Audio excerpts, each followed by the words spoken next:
Hello, everyone. Today we are going to be talking about a very grim topic. We're going to be talking about the Atlantic slave trade. Let's go ahead and get started. Okay, so the background to the slave trade is where we're going to get started. So, as time went on, and as these different European nations had been colonizing in the New World, you started to see different cash crops become a very lucrative business for them.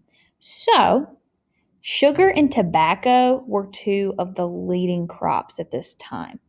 You had, with those two, they were very labor intensive. You had a lot of different steps. For tobacco, it had to be broken down in the field. But unlike many crops, at least tobacco was a good traveler. It could usually arrive in pretty good condition, even after weeks or months at sea. So my point is that it's easily marketable. So it was really something that the English were interested in. Its popularity exploded overseas. And so, if it's something that's already very labor intensive and it's really popular, they're going to need a lot of people to produce it. Sugar was called white gold at the time. It's also labor intensive, but also a lucrative business. There were a lot of steps. Sugarcane in itself is a heavy crop, had to be cut by hand. You had to immediately ground it to release the juice, or it'll spoil within a day or two. And there are more steps than that, but it's a lot. So in the beginning, Europeans planned to use Native Americans for labor. But there were some problems with that. First of all, Native Americans, they were familiar with the land. They could escape easily. They knew like small passages. They knew places where they could escape. Also, disease was rampant. They started dying off by the millions. Things like smallpox, malaria, other things that they had absolutely no resistance or immunity to started killing them off, unfortunately, and they started dying. And then also, they were not used to this type of hard labor. They lived their life in a different way. They did not produce and produce and produce crops to make money for the mother country.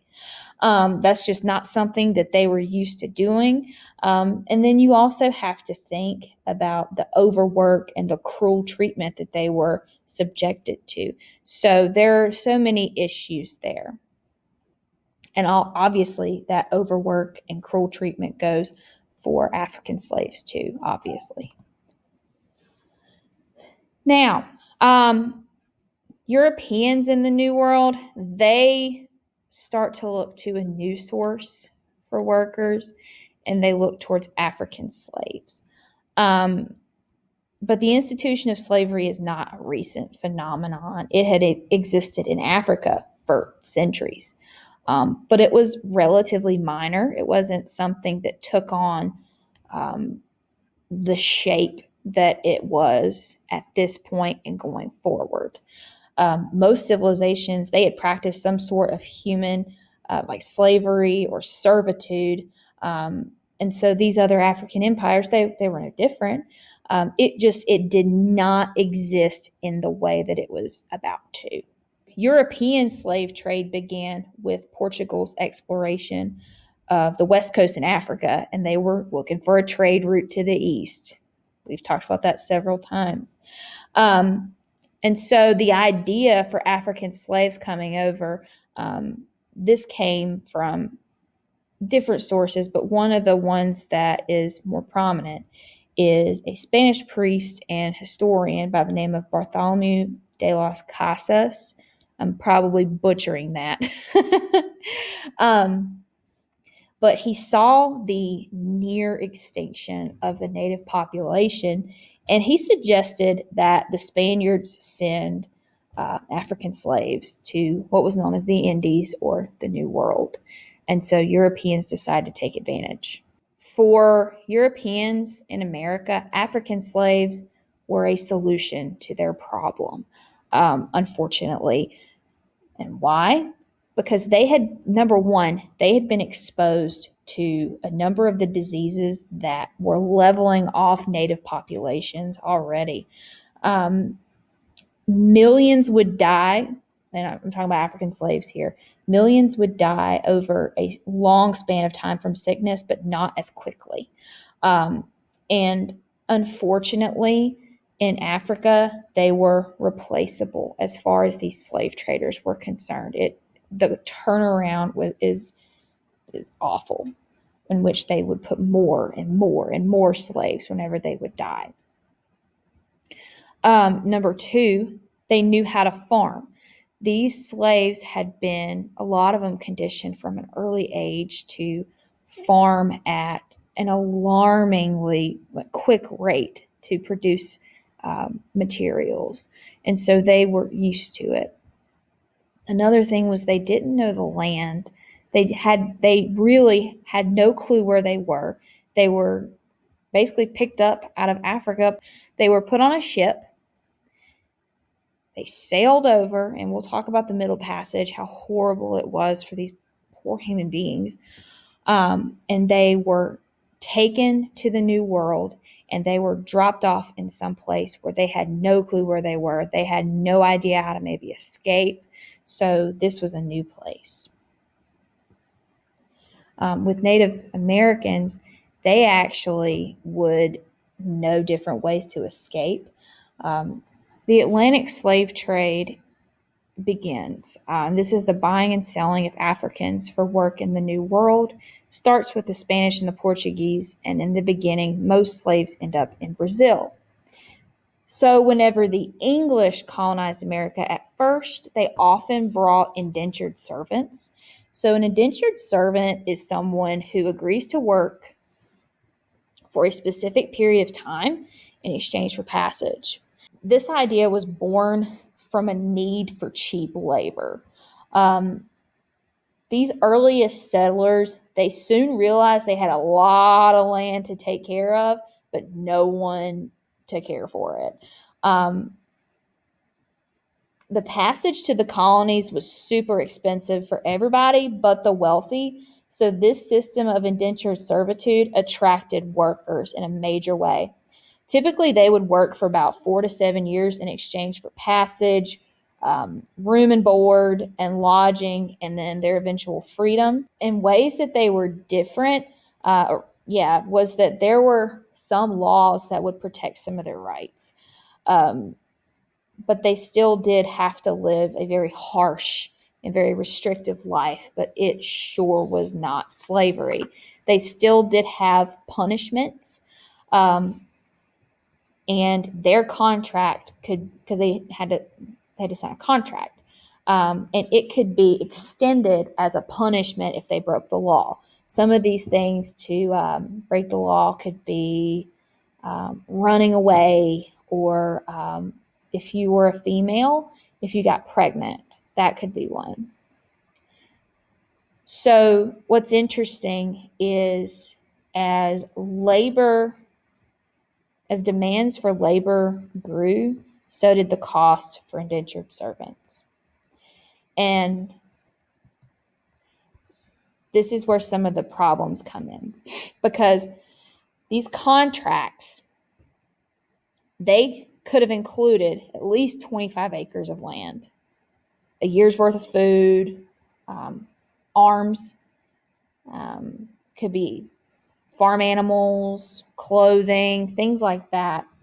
And so as the demand grew for labor, the cost went up.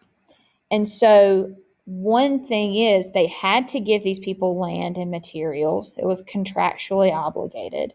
And then a problem for them was they were eventually allowed to go free, so they needed to replace the labor, and that would also cause issues within society. So this was the reason why they decided to go towards West African slaves. Okay, so I know it seems like we're switching gears, and we will go back to that later on. Now we're going to talk about Bacon's rebellion really quick. So at this point, wealthy settlers had built profitable tobacco plantations, and they had used their crops to pay really high colonial taxes.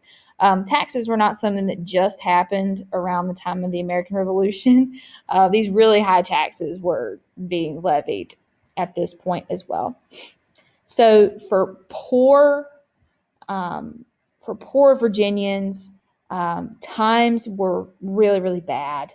The wealthy, they could afford these taxes. They were really high, but they could afford them for the most part, depending where they were on that wealthy scale. But poor Virginians, times were really tough.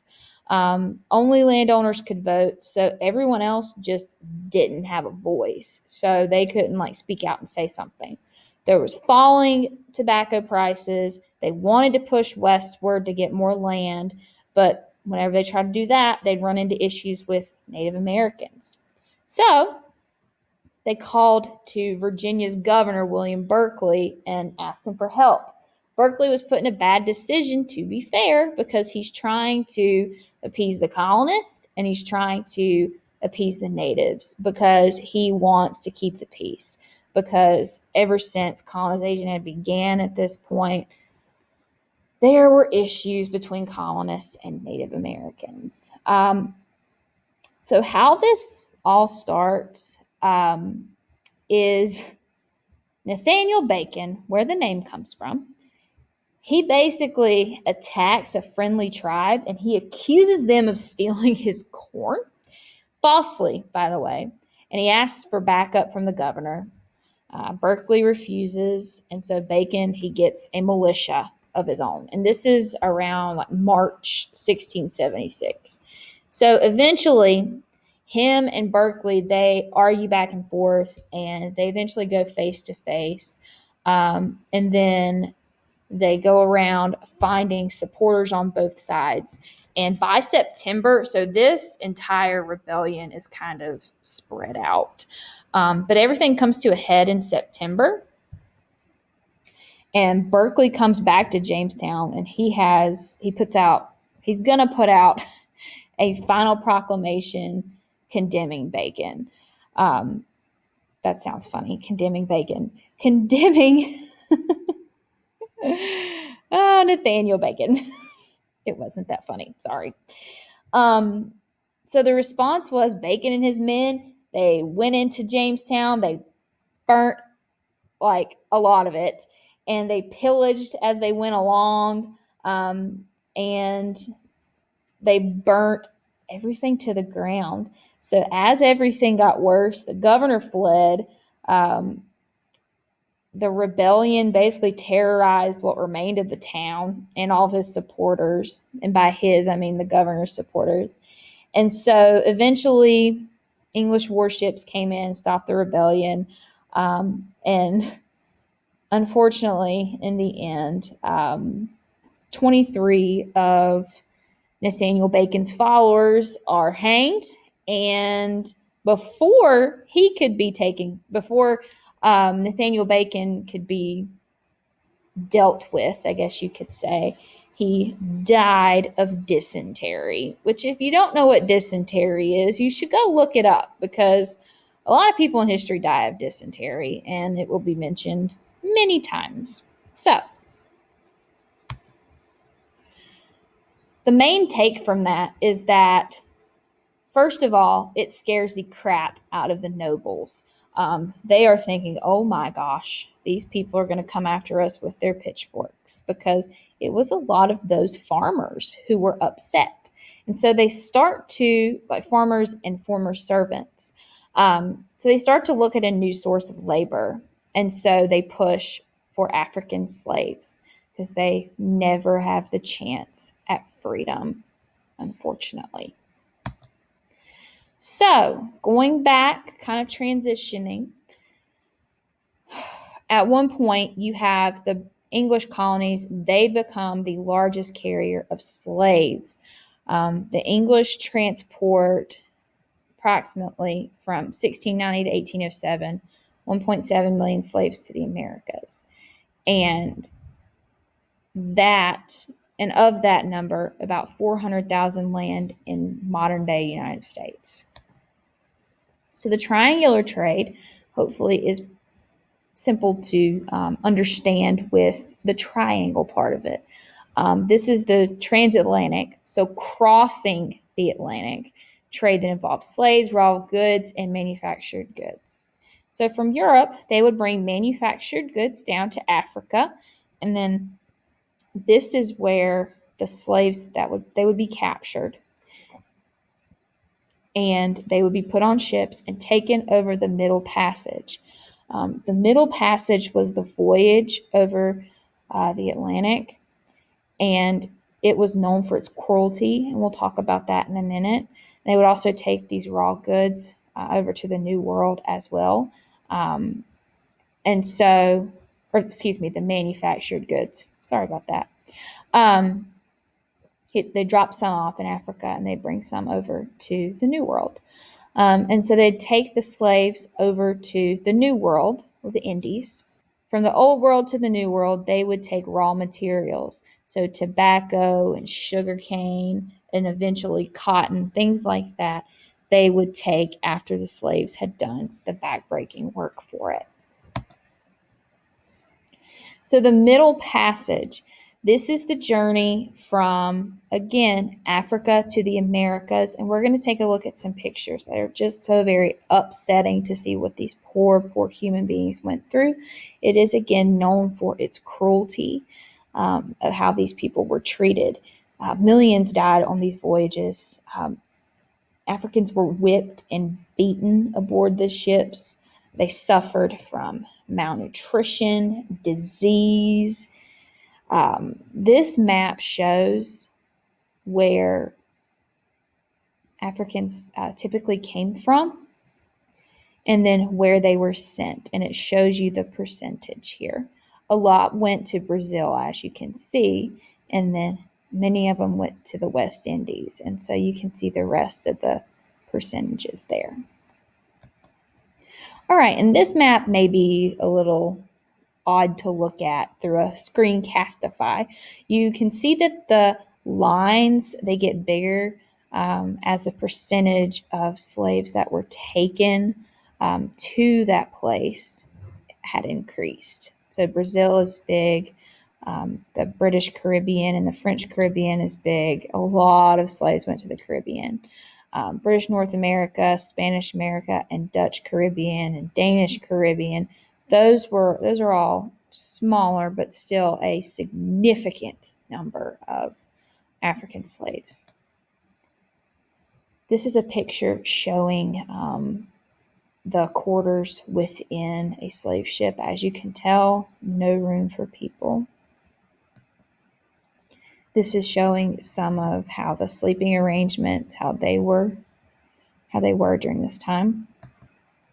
This is the coffin position, how people would be forced to sleep.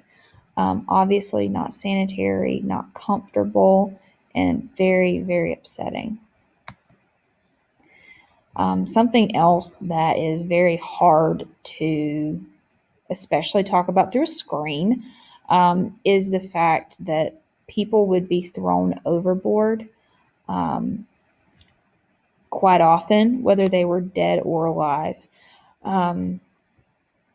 If the boat was too heavy, instead of discarding cargo, they would discard people. And so, unfortunately, this was something that happened very frequently. So, in the end, over 12 million Africans were enslaved in the Americas, and about 5% came to modern U.S. Most of those were to the southern colonies.